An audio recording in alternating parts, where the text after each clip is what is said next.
Və Cəbrail əleyhissalam da ən çox bizim Peyğəmbərin huzuruna gəlib, əleyhissalatu vəssalam.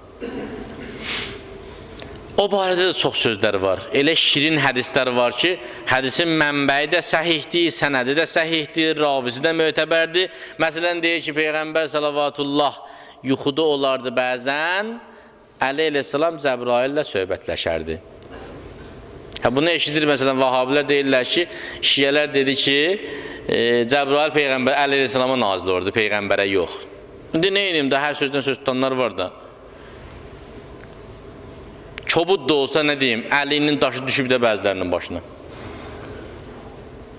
Peyğəmbər salavatullah buyurur ki, ya Əli, əgər ümmətimin sənə İsa əleyhissalama baxan yəhudilər kimi baxmasından qorxmasaydın, yəni yarısı İsa əleyhissalamı kafir hesab elədi, əl-İyazı billah. Yarısı dedi, bu tanrıdır, hələ də deyirlər.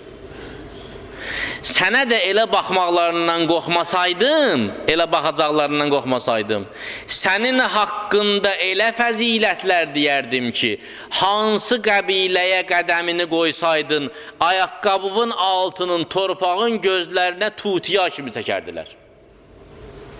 Yəni nə? Yəni çox sözü demədim.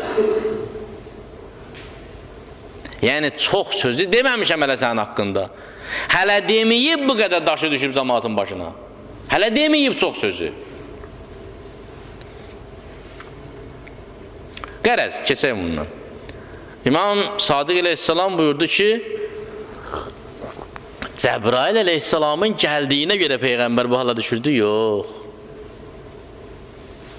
Buyurdu, Cəbrail əleyhissalam heç vaxt Peyğəmbər salavatullahdan icazə almamış huzuruna gəlmədi. Mələk gəlir ha göydən, Allahın yanına. Allahın qasidi. Kim tapşırıb ona? Allah tapşırıb da.